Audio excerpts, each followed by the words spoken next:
الحمد للہ رب العالمین والصلاۃ والسلام علی رسولہ الکریم اما بعد فاعوذ باللہ من الشیطان الرجیم بسم اللہ الرحمن الرحیم قال اللہ تعالی فی کلامہ المجید قوا انفسکم واہلیکم نارا قال اللہ تعالی فی مقام آخر یا ایھا الناس انا خلقناکم من ذکر وانثی قال النبی صلی اللہ علیہ وبارک وسلم کلکم بنو آدم آدم من تراب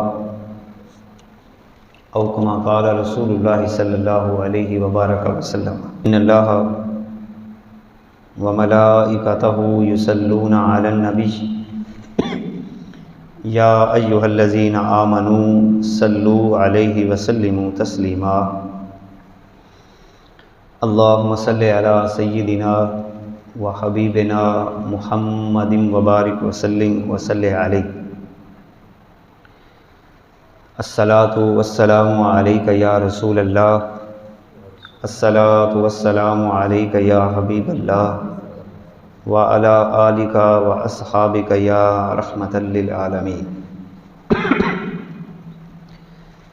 عزیزان محترم،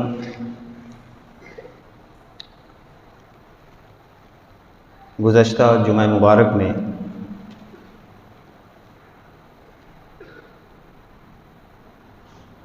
اللہ تعالیٰ کے کلام پاک، نبی پاک صلی اللہ علیہ وسلم کی سیرت، اس کی روشنی میں ہم نے 4 نظاموں کے بارے میں چند بنیادی باتیں اور چند اصول سیکھنے کی کوشش کی۔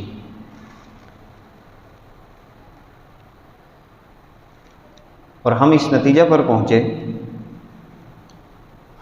کہ سب سے زیادہ آیات جو اللہ تعالیٰ نے نازل کی ہیں وہ عائلی اور معاشرتی نظام کے متعلق نازل فرمائی ہے، یعنی خاندان کے بارے میں اور معاشرے کی تعمیر و ترقی کے حوالے سے۔ اس سلسلہ میں ہم نے چند صورتوں کے نام بھی لیے: سورہ نور، سورہ احزاب، سورہ نساء،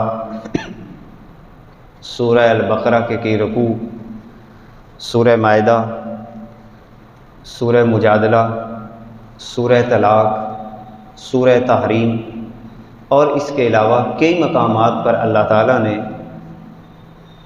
لوگوں کے درمیان جو تعلق ہے گھر سے لے کر معاشرے تک، اس کے بارے میں بڑی تفصیل کے ساتھ گفتگو فرمائی ہے۔ آج کی ہماری گفتگو کا جو بنیادی مرکز اور محور ہے وہ عائلی نظام کے تحفظ کے حوالے سے رب ذوالجلال نے جو ضابطے ہمیں عطا فرمائے۔ گھر مضبوط ہو تو معاشرہ مضبوط ہے، اگر گھروں میں کمزوریاں ہیں تو معاشرہ کبھی بھی مضبوط نہیں ہو سکتا۔ اب اس حوالے سے ہم نے گزشتہ جمعہ مبارک میں گھر کے اندر 3 بنیادی اصولوں کے بارے میں آخر میں بات کی۔ ہم نے یہ سیکھا کہ شوہر اور بیوی کے درمیان جو رشتہ، رابطہ، جس کو گھر کی تعمیر اور ترقی کی بنیاد قرار دیا گیا ہے، وہ مودت یعنی محبت سے بھی اوپر والا درجہ، اور شوہر اور بیوی کے درمیان رحمت کا ہونا، جس کو اللہ تعالیٰ نے باقاعدہ طور پر قرآن مقدس کے اندر ذکر فرمایا۔ یعنی اس کا مطلب یہ ہے کہ جب شوہر اور بیوی کے درمیان گہری محبت ہوگی، درمیان میں کسی قسم کی بد اعتمادی اور اس کے علاوہ شوہر اور بیوی کے درمیان کسی قسم کی کجی یا ایک دوسرے کے اوپر شک کا اظہار کرنا، جب اس طرح کی کیفیات پائی جائیں گی تو وہاں پر آپ مشاہدہ کریں گے کہ میاں اور بیوی کے درمیان کسی نہ کسی لمحے لڑائی جھگڑا چپکلش یہ برقرار رہتی ہے، وہ ختم نہیں ہو سکتی۔ تو لہذا قانون قدرت یہ ہے کہ میاں اور بیوی کے درمیان گہری محبت کا ہونا ضروری ہے۔ اب اس کو ہم آج کی نشست میں یہ سیکھیں گے کہ یہ گہری محبت قائم کرنے کے اصول کیا ہے۔ دوسرا اصول ہم نے یہ پڑھا کہ گھر کی مضبوطی کے لیے جہاں میاں اور بیوی کے درمیان گہری محبت کا ہونا ضروری ہے، وہاں پر والدین اور بچوں کے درمیان شفقت اور ادب کا پہلو ضروری ہے۔ یعنی شوہر اور بیوی یہ شفقت کریں گے اپنے بچوں پہ اور باہمی پرورش میں ایک دوسرے کے ساتھ تعاون کریں گے، اور بچوں کے اندر یہ بات پیدا کی جائے گی کہ وہ اپنے بڑوں کا ادب کریں، بڑوں کو اپنا سربراہ مانیں، حاکم مانیں، ان کا احترام، ان کی زیارت سے فیضیاب ہونا یہ اپنی زندگی کا لازمی حصہ سمجھیں، اپنے بڑوں کو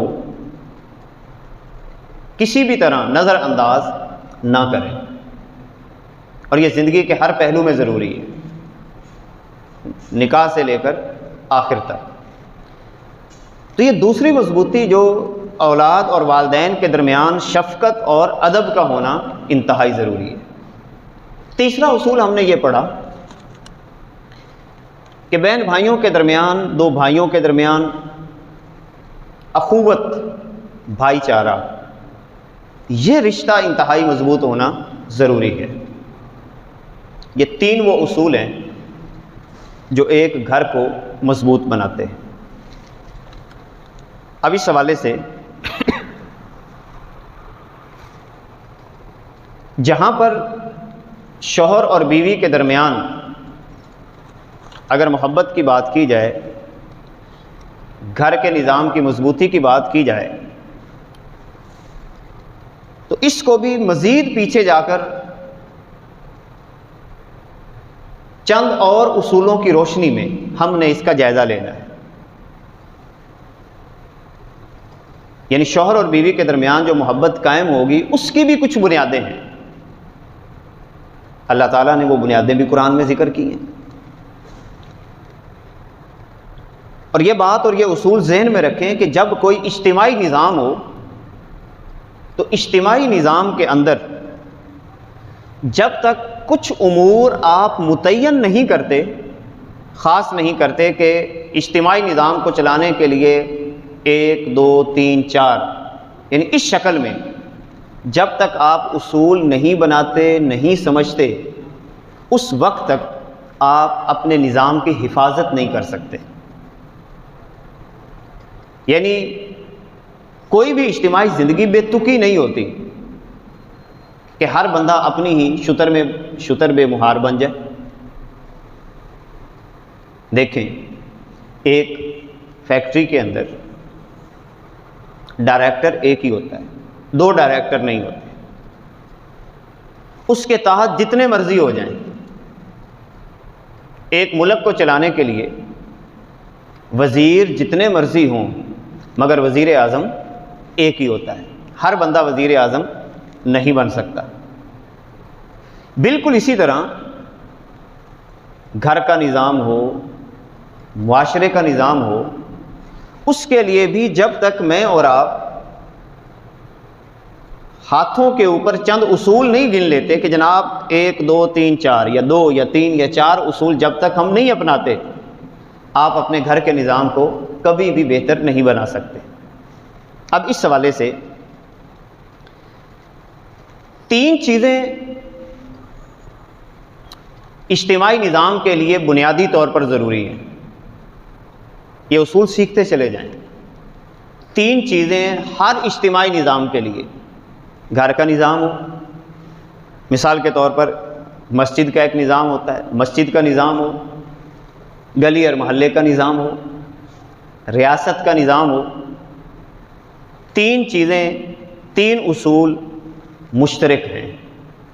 سب سے پہلی چیز جس کو حضرت شاہ ولی اللہ رحمۃ اللہ تعالی علیہ نے اخلاق فاضلہ کا نام دیا ہے، اخلاق فاضلہ، یعنی ریاست کے تمام افراد، گھر کے تمام افراد، کسی گلی اور محلے کے تمام افراد اخلاق فاضلہ سے متصف ہوں۔ ہر وہ صفت جو اچھے معاشرے میں شمار کی جاتی ہے، امانت، دیانت، حیا، عفت، پاک دامنی، یہ ساری کی ساری چیزیں جن کو اخلاق فاضلہ کا نام دیا جاتا ہے۔ دوسرے نمبر پہ جو اصول مشترک ہے نظام کو چلانے کے لیے وہ ہے رائے کلی رائے قائم کرنا۔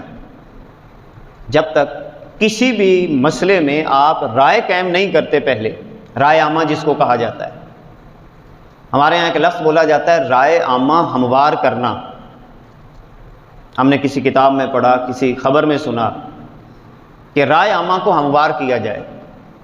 اچھا کام بھی کرنا ہو تو رائے عامہ کو پہلے ہموار کیا جاتا ہے، اور یہی ہمیں قرآن مقدس کی ترتیب بتاتی ہے۔ کسی چیز کو حرام کرنا ہے تو پہلے رائے عامہ کو ہموار کیا جاتا ہے۔ کوئی کام باقاعدہ کرنا ہو، حتیٰ کہ جہاد کا موقع آتا ہے، مال غنیمت کی تقسیم کی باری آتی ہے، نبی کریم صلی اللہ علیہ وبارک وسلم جب بھی کوئی فیصلہ مسجد نبوی کے اندر آپ صادر فرمانے لگتے تو آپ سب سے پہلے رائے عامہ یعنی صحابہ کرام سے مشورہ لیا کرتے تھے۔ تو رائے عامہ کو ہموار کرنا، گھر کے اندر آپ ایک کام کرنے لگے ہیں، بیوی سے مشورہ کریں، بچوں سے مشورہ کریں، ان کے ذہن کے اندر کچھ ڈالیں پہلے۔ تو رائے عامہ ہموار کرنے کے بعد ایک رائے کلی قائم کی جاتی ہے، یہ نظام کو چلانے کے لیے انتہائی ضروری ہے، ورنہ نظام فساد کا شکار ہو جاتا ہے۔ تیسری چیز جو انسان کے لیے ضروری ہے نظام کو قائم کرنے کے لیے، اپنی زندگی کے تجربات سے سیکھنا۔ جیسے انسان بڑا ہوتا ہے اس کو زندگی میں مختلف تجربات کا سامنا ہوتا ہے، تو ایک منتظم، گھر کا منتظم ہو، سربراہ مملکت ہو، اس کو تجربات سے فائدہ لینا چاہیے۔ اب ذرا غور کیجئے، آقا کریم علیہ الصلوۃ والسلام کی سیرت طیبہ، اس تیسرے پہلو پہ اگر ہم بات کریں تو غزوہ خندق کے موقع پر، ابھی خندق تو نہیں کھودی گئی تھی، صورتحال کچھ ایسی تھی کہ دشمن نے فیصلہ کر لیا تھا کہ ہم نے پورے مدینے کا گھراؤ کرنا ہے، تباہ کرنا ہے، کسی کو نہیں چھوڑنا۔ تمام ملت کفر اکٹھی ہو چکی ہے، ایک نیا مسئلہ پیش آ گیا۔ پہلے اس طرح کا مسئلہ نہیں تھا، پہلے تھا وہ بدر 70 کلومیٹر کے دور کے فاصلے پر، 100 کلومیٹر کے دور کے فاصلے پر فرض کریں، وہاں پہ جا کے جہاد ہوتا ہے، جنگ ہوتی ہے۔ احد کی پوزیشن بھی مختلف تھی، مگر خندق کی پوزیشن اس سے مختلف تھی کہ تمام ملت نے فیصلہ کر لیا ہے کہ ہم نے مدینہ منورہ کے اوپر حملہ کرنا ہے۔ نبی کریم صلی اللہ علیہ وبارک وسلم نے ذاتی طور پر کوئی حکم صادر نہیں فرمایا، فرمایا مجھے مشورہ دو مجھے، رائے عامہ کو ہموار کیا جا رہا ہے۔ ایک صحابی کوئی مشورہ دیتا ہے، دوسرا کوئی دیتا ہے۔ حضرت صہیب رومی جو روم کے رہنے والے ہیں، اب انہوں نے اپنا تجربہ پیش کیا۔ اب دیکھیں وہی بات جو میں تیسرا پہلو آپ کے سامنے عرض کر رہا ہوں کہ اجتماعی معاملات کے اندر تجربات سے فائدہ اٹھانا یہ بھی انتہائی ضروری ہوتا ہے۔ آپ نے اپنا تجربہ پیش کیا کہ یا رسول اللہ صلی اللہ علیہ وسلم، جب ہمارے علاقے میں اس طرح کا کوئی معاملہ پیش آتا، کسی علاقے پر کوئی حملہ کرنا چاہتا، پوری بستی پہ حملہ کرنا چاہتا، تو بستی کے تمام افراد مل کر خندق کھود لیا کرتے تھے، ایک گڑھا بنا لیتے تاکہ دشمن آگے نہ آ سکے۔ آقا کریم علیہ الصلوۃ والسلام نے اس تجربے سے فائدہ لیا، خود نبی ہیں، منتظم اعلیٰ ہیں، حاکم اعلیٰ ہیں۔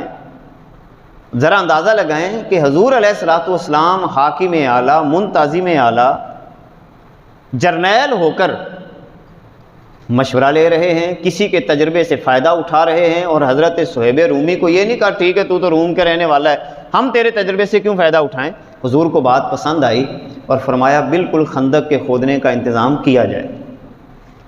اب یہ تین چیزیں میں نے آپ کے سامنے ذکر کی کہ تمام آئلی زندگی ہو یعنی خاندانی زندگی ہو یا اجتماعی زندگی ہو، تین اصول مشترک طور پر اپنے ذہن میں رکھیں جب آپ نے اجتماعی نظام کے ساتھ چلنا ہے۔ نمبر ایک، اخلاق فاضلہ، یہ اپنی طبیعت میں پیدا کیے جائیں، لوگوں میں پیدا کیے جائیں۔ نمبر دو، رائے کلی، اور نمبر تین، تجربات سے فائدہ اٹھایا جائے۔ اور جو بندہ تجربات کی روشنی میں اپنی زندگی کو لے کر چلتا ہے وہ آگے بڑھتا چلا جاتا ہے۔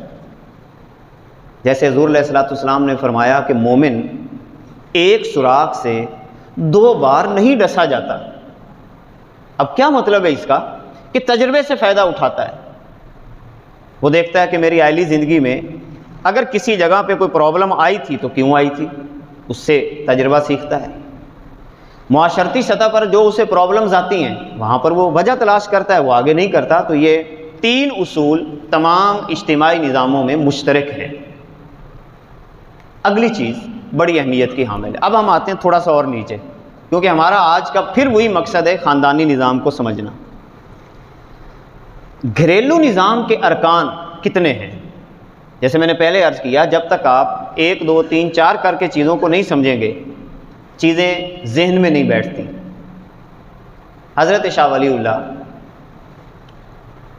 آپ حجت اللہ البالغہ، بڑی عظیم کتاب ہے، آپ اس کتاب کے اندر بہت سارے ارتفاقات ذکر کرتے ہیں۔ یہ لفظ تھوڑا سا مشکل ہے لیکن میں آسان لفظوں میں آپ کو اس کے بارے میں عرض کرتا ہوں۔ ارتفاقات، ارتفاق اول ہے، ارتفاق ثانی ہے۔ اب اس کا مطلب کیا ہے کہ بندے نے معاشرے میں رہتے ہوئے پہلے کیا کرنا ہے، دوسرے نمبر پہ کیا کرنا ہے، تیسرے نمبر پہ، اور چلتے چلتے ارتفاق کا مطلب ہے بڑھتے چلے جانا۔ بڑھتے بڑھتے وہ اتنا معاشرے کا بہترین فرد بن جاتا ہے کہ اللہ تعالیٰ اس کی طبیعت پہ رحمتوں کا نزول کرنا شروع کر دیتا ہے۔ یہ ارتفاقات ہیں۔ جیسے ایک بندہ مکان بناتا ہے تو اس کے ارتفاقات کیا ہیں؟ سب سے پہلے جی جناب اس کی اچھی بنیاد بناتا ہے، پھر اس کے بعد اچھی چنائی کرتا ہے، پھر آگے بڑھتا چلا جاتا ہے۔ حضرت شاہ ولی اللہ رحمۃ اللہ تعالیٰ علیہ نے گھریلو نظام کے حوالے سے 4 چیزیں ذکر کی ہیں۔ سب سے پہلی چیز الزواج، یعنی میاں اور بیوی کے درمیان رشتے کو ڈیٹیل کے ساتھ بیان کیا ہے۔ انتخاب کیسے ہونا چاہیے، اور ایک بات بڑی اہم ذکر کی آپ نے جو بڑی سمجھنے والی ہے، آپ نے مرد اور عورت کی نفسیات کو ذکر کیا ہے، اور مرد اور عورت کی نفسیات کو بیان کرنے کے بعد اب یہ ایک دوسرے کے معاون کیسے ہو سکتے ہیں اور اعتدال کے ساتھ اپنی زندگی کیسے بسر کر سکتے ہیں، اس کے اصول بھی ذکر کر دیے۔ یہ بڑا اہم موضوع ہے کہ مرد کی نفسیات کیا ہوتی ہے، عورت کی نفسیات کیا ہوتی ہے۔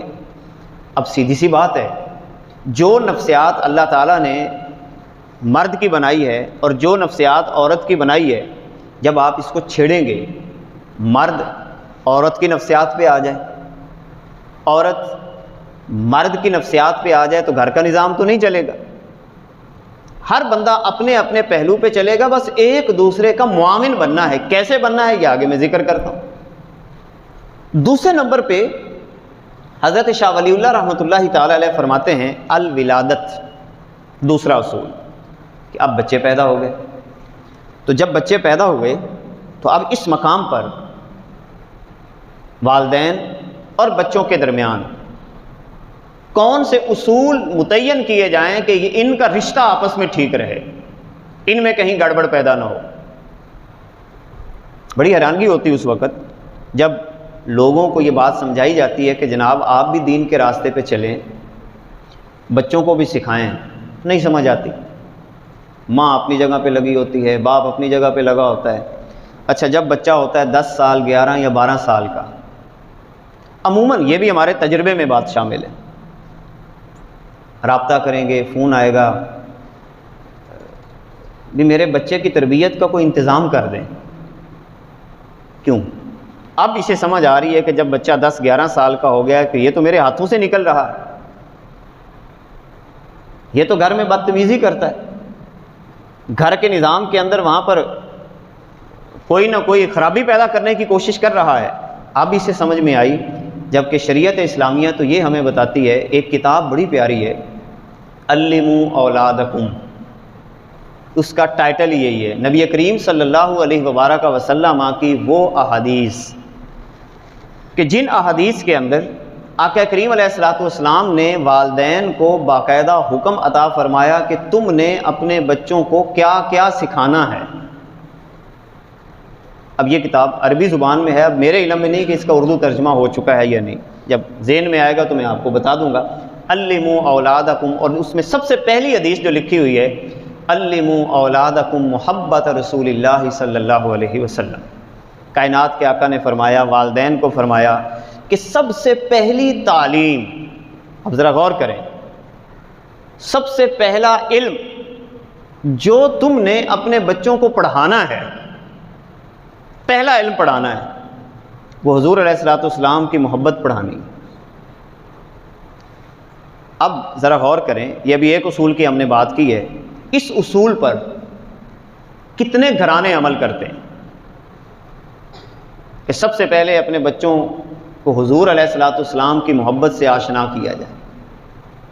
وہ خیال آتا ہے یا بچہ خود سیکھ جاتا ہے، اللہ تعالیٰ توفیق دے دیتا ہے، مگر اہتمام نہیں کیا جاتا باقاعدہ۔ اب اس کا اہتمام کیسے ہو، یہ باقاعدہ والدین کی ذمہ داری ہے، اس پہ میٹنگ کریں، مشورہ کریں کہ ہم اپنے بچوں کو حضور علیہ الصلوۃ والسلام کا پیار کیسے منتقل کر سکتے ہیں، آقا کریم علیہ الصلوۃ والسلام کی اداؤں کو کیسے منتقل، میٹنگ ہونی چاہیے اس پہ، ایک فرض ہے نا، کیونکہ اللہ کے نبی صلی اللہ علیہ وسلم نے یہ فرض ہمیں سونپا ہے۔ تیسری چیز، حضرت شاہ ولی اللہ رحمۃ اللہ تعالی علیہ فرماتے ہیں کہ گھر کے نظام کو چلانے کے لیے ملکہ، یہ لفظ ملکہ کیا ہے؟ عموماً ہم لفظ ملکہ سن کر وہ خاتون ذہن میں آتی ہے۔ ملکہ سے مراد یہ ہے کہ گھر کے وہ افراد جو انتظامی امور سنبھالتے ہیں، انتظامی امور، مثال کے طور پر 5 بچے ہیں، 4 بچے ہیں، ضروری نہیں ہے کہ ہر بچہ کام کرنے والا ہو، یہ کوئی ضروری نہیں ہوتا، ہر بچے کی نفسیات مختلف ہوتی ہیں، اور اگر 5 کے 5 ہی کام کرتے ہیں تو اب گھر کے سربراہ کا اپنے ان بچوں کے ساتھ رویہ سیکھنا کہ رویہ کون سا اختیار کرنا ہے، بیٹے کے ساتھ، بھتیجے کے ساتھ، بھائی کے ساتھ، اس رویے کے سیکھنے کو ملکہ کہا جاتا ہے۔ جو انتظامات سنبھالتے ہیں، اب فرشتوں کو ملائکہ کیوں کہتے ہیں؟ وہ اسی سے بنا ہے کہ وہ کائنات کا نظام چلاتے ہیں، اسی لیے ان کو ملائکہ کہا جاتا ہے، نظام کو چلانے والے، نظام کو چلانے والے۔ اب یہاں پر میں ایک چھوٹی سی مثال آپ کو دیتا جاؤں، بات کھل کر سمجھ آ جائے گی کہ رویہ کیسا ہونا چاہیے۔ اچھا، یہ نظام کبھی بچوں تک محدود رہتا ہے، پھر نظام کچھ آگے بھی بڑھتا ہے کہ آپ کے ملازم ہیں، آپ ان سے بھی کام کرواتے ہیں، تو ملازموں کے ساتھ رویہ کیسا ہو وہ بھی اسی دائرے میں آتا ہے، یہ بھی خاندانی نظام کے ساتھ تعلق رکھتا ہے، ملازموں کے ساتھ رویہ، اپنے ماتحت کے ساتھ رویہ۔ اب جیسے میں نے عرض کیا کہ فرشتے بھی چونکہ انتظام چلاتے ہیں، تو فرشتوں کا مالک کون ہے؟ اللہ۔ میں ایک مثال دینا چاہوں گا تاکہ بات سمجھ آئے کہ اللہ تعالیٰ کا اپنے ماتحت افراد، یعنی جو فرشتے نظام چلاتے ہیں، ان کے ساتھ رویہ کیا ہے۔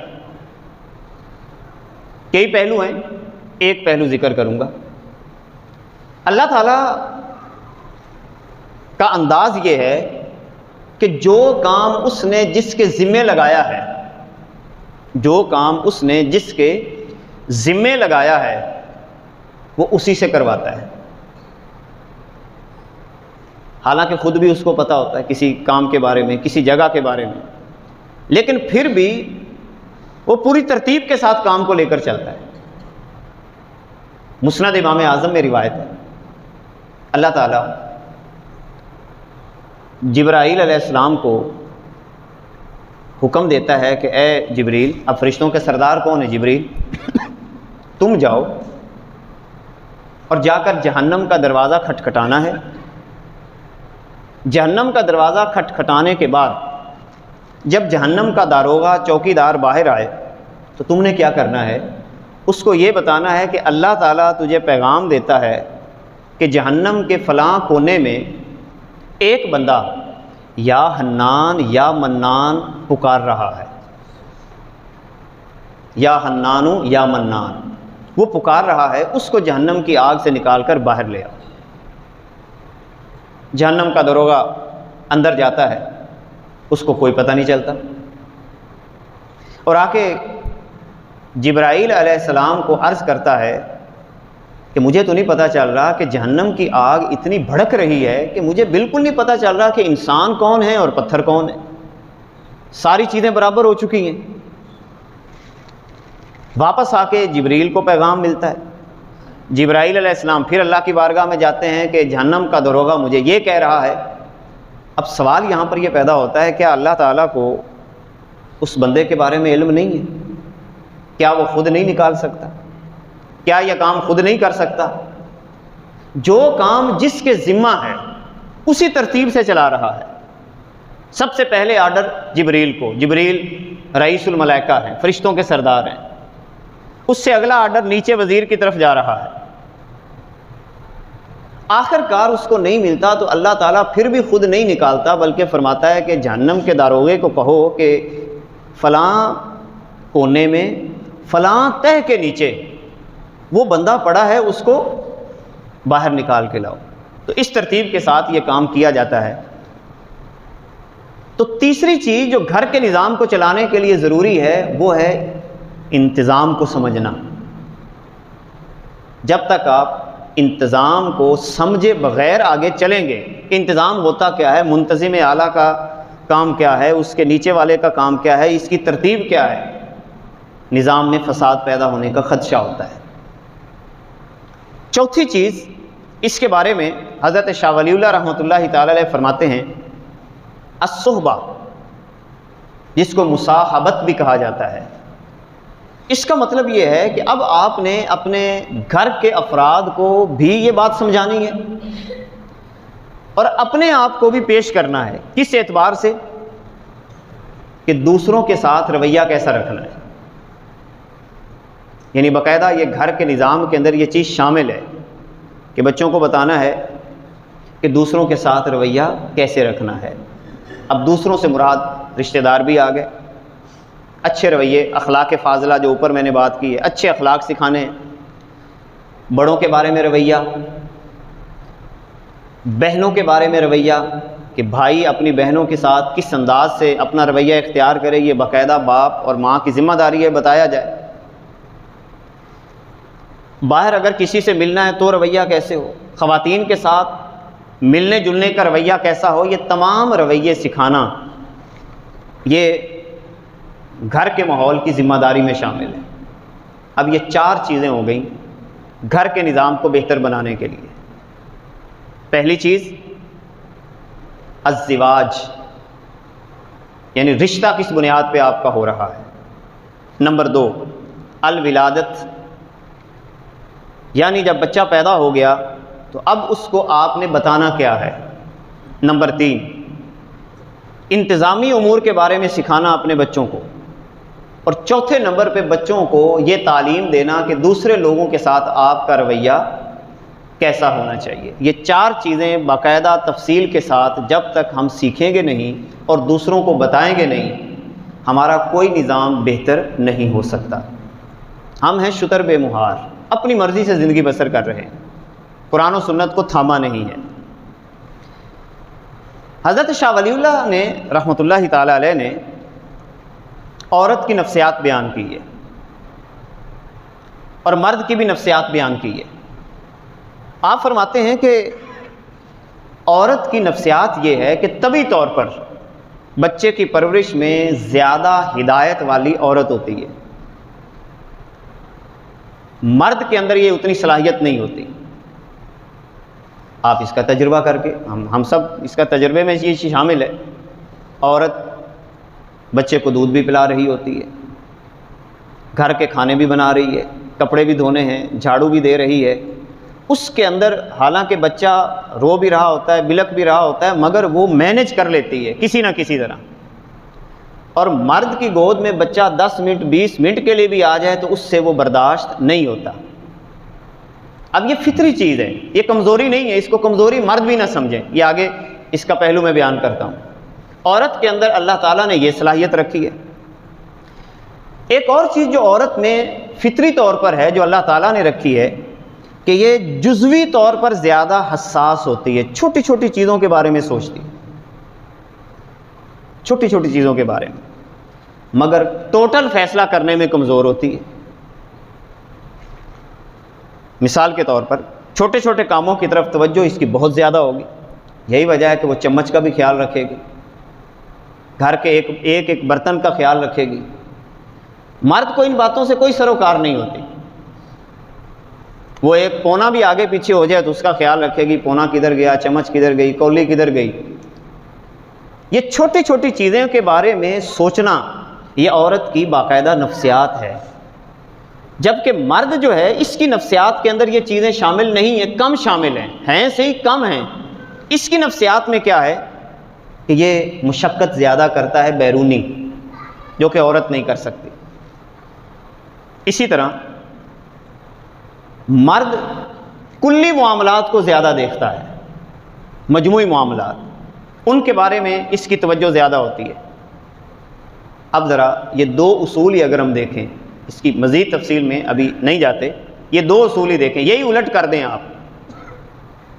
مرد گھر کی چھوٹی چھوٹی چیزوں کے بارے میں سوچنا شروع کر دے، چمچ کدھر گئی، پلیٹ کدھر گئی، عورت سے پوچھنا شروع کر دے تو نظام گڑبڑ ہونا شروع ہو جائے گا۔ عورت فیصلوں کے اندر اثر انداز ہونا شروع ہو جائے، نظام کے اندر وہاں پر پائیداری نہیں ہوگی۔ اور اسی طرح مرد اور عورت کے درمیان جو گہری محبت کی بنیاد ہے، ماہرین نفسیات، حتیٰ کہ نفسیات کا بابا جو ہے تو بے تکی نفسیات اس نے بیان کی ہے، اس نے بھی اس بات کو تسلیم کیا ہے کہ مرد اور عورت کے درمیان جو کشش کی سب سے بڑی قوت ہے، کشش کی سب سے بڑی قوت وہ ایک دوسرے کا جسم ہے۔ اب ذرا غور کیجئے، اگر ہم چاہتے ہیں کہ شوہر اور بیوی کے درمیان پاک دامنی قائم رہے تو کیا کرنا ہوگا؟ دونوں کو اپنے جسم کی حفاظت کرنا ہوگی۔ اسی لیے اللہ تعالیٰ نے سورہ نور کے اندر کیا فرمایا کہ مردوں کو چاہیے کہ اپنی نظروں کو جھکا کے رکھیں، اپنی نگاہوں کی حفاظت کریں۔ عورتوں کے حوالے سے اللہ تعالیٰ نے 2 لفظ ارشاد فرمائے قرآن مقدس کے اندر پردے کے حوالے سے۔ ایک لفظ خمر، جس کو خمار بھی کہتے ہیں، اور دوسرا لفظ اللہ تعالیٰ نے قرآن مقدس کے اندر جلباب کا استعمال کیا ہے۔ 2 پردے ہیں عورت کے، ایک ہے خمار اور ایک ہے جلباب۔ خمار کہتے ہیں گھر کا پردہ، یہی وجہ ہے کہ اللہ تعالیٰ نے باقاعدہ طور پر جو محرم رشتے ہیں، محرم رشتے، ان کی باقاعدہ لسٹ فراہم کی ہے قرآن مقدس کے اندر۔ یعنی اتنی تفصیل میں اللہ تعالیٰ بیان فرماتا ہے کہ کس سے کتنا پردہ کرنا ہے، اور اس کی باقاعدہ طور پر فہرست بیان کی ہے، 1 2 3 4 کر کے فہرست بیان کی ہے، اور باقاعدہ اس بات کی بھی تعلیم دی ہے کہ کن کن اوقات میں بچے اپنے والدین کے پاس بھی نہیں جا سکتے۔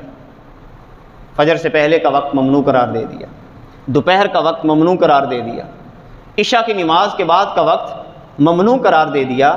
اب گھر کے اندر جو پردے کی کیفیت قرآن نے بیان کی ہے، خمار کا لفظ، خمار کا مطلب ہوتا ہے ہو ہلکا پردہ، مگر کیسا ہو کہ گھر کے اندر بھی اپنے بچوں کے سامنے والدہ اور بہنوں کے اعضاء نمایاں نہ ہوں۔ یہ باقاعدہ طور پر شریعت اسلامیہ کا حکم ہے گھر کے اندر۔ باہر کی بات تو ابھی آگے جلباب کی اندر آئے گی نا، جیسے ہمارے ہاں خواتین بے احتیاطی کرتی ہیں کہ گھر کے اندر بھی اپنے سر سے بچوں کے سامنے، یعنی خامند کے سامنے تو اور مسئلہ ہے، لیکن اپنے بچوں کے سامنے بھی، اور خاص طور پر وہ بچے جو بڑے ہو رہے ہیں ان کے سامنے سر سے دوپٹہ نہ اتارے، سینے کے اوپر دوپٹہ رکھے، اعضاء نمایاں نہ ہوں۔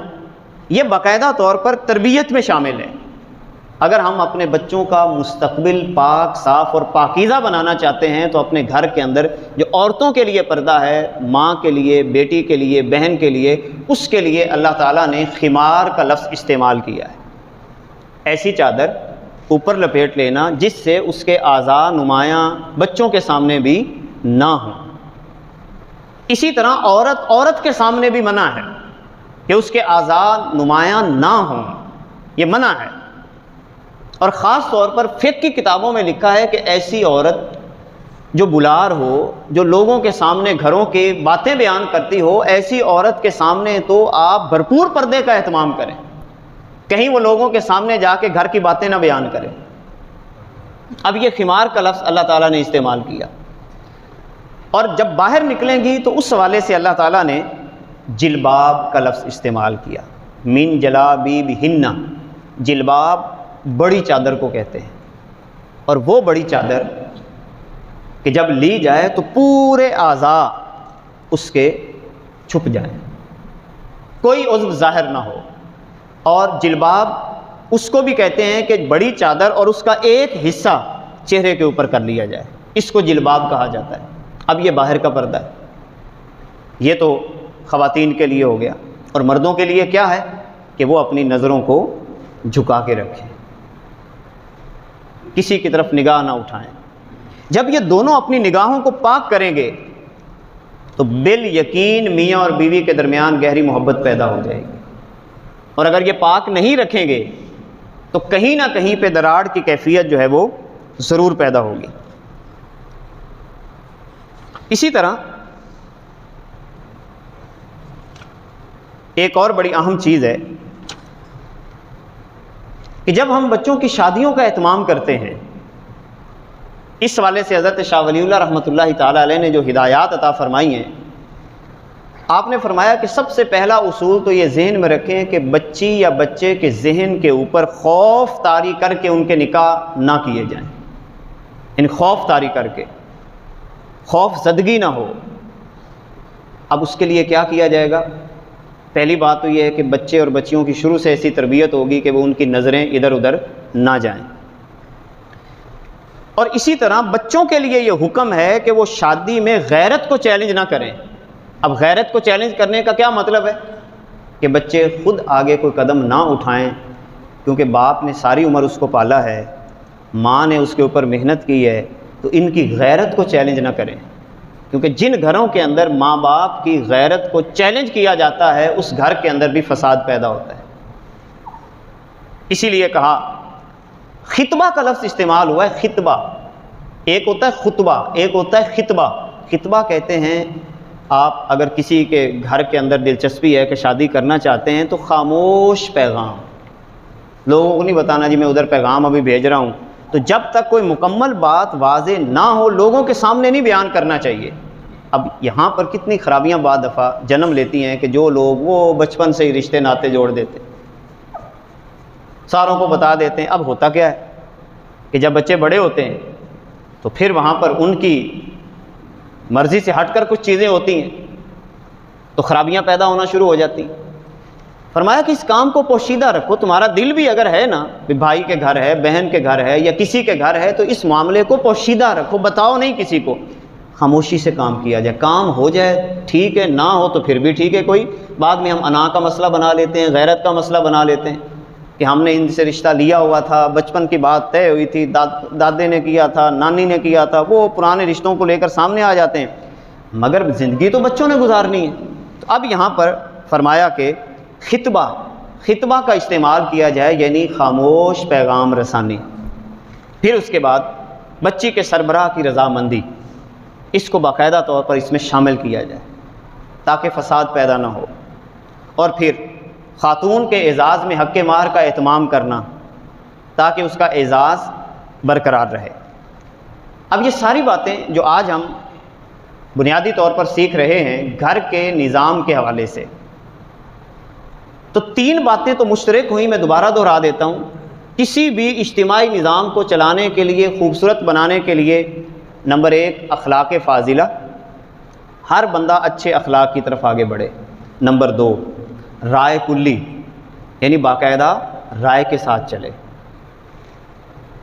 آرڈر نہ چلائے، رائے لے، رائے کے اوپر بحث کرے، پھر اس کے بعد ایک نتیجہ نکال کے کام کیا جائے۔ اور تیسرے نمبر پر گزشتہ تجربات سے فائدہ اٹھا کر آنے والا لاہ عمل تیار کیا جائے۔ اب آخر میں ایک تحریر اپنے دل کی صدا میں نے کچھ لکھی ہے، وہ آپ کے سامنے اسی حوالے سے پیش کرنا چاہتا ہوں، اس تصور کے ساتھ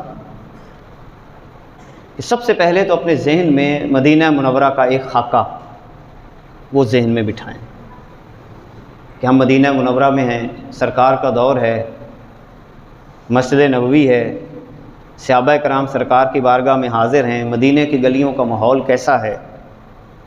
تو یہ دل کی ایک صدا لکھی ہے، آئیں مل کر ایک ایسی بستی بسائیں، آئیں مل کر ایک ایسی بستی بسائیں جس سے مدینہ منورہ کی خوشبو آئے۔ آئیں مل کر ایک ایسی بستی بسائیں کہ جس سے مدینہ منورہ کی خوشبو آئے، جہاں صرف اللہ کا کہا مانا جاتا ہو۔ ایک ایسی بستی بسائیں جہاں صرف اللہ کا کہا مانا جاتا ہو، اسی کی بات کی جاتی ہو۔ ایک ایسی بستی بسائیں، آئیں مل کر، جہاں حاکم اپنے آپ کو عدالت میں پیش کرتا ہو، جہاں خدیجہ اپنے شوہر کو تسلی دے رہی ہو کہ آپ تو صلہ رحمی کرتے ہیں، لوگوں کا بوجھ اٹھاتے ہیں، دوسروں کے لیے کماتے ہو، آپ کا اللہ آپ کو کبھی رسوا نہیں کرے گا۔ کوئی ایسا شہر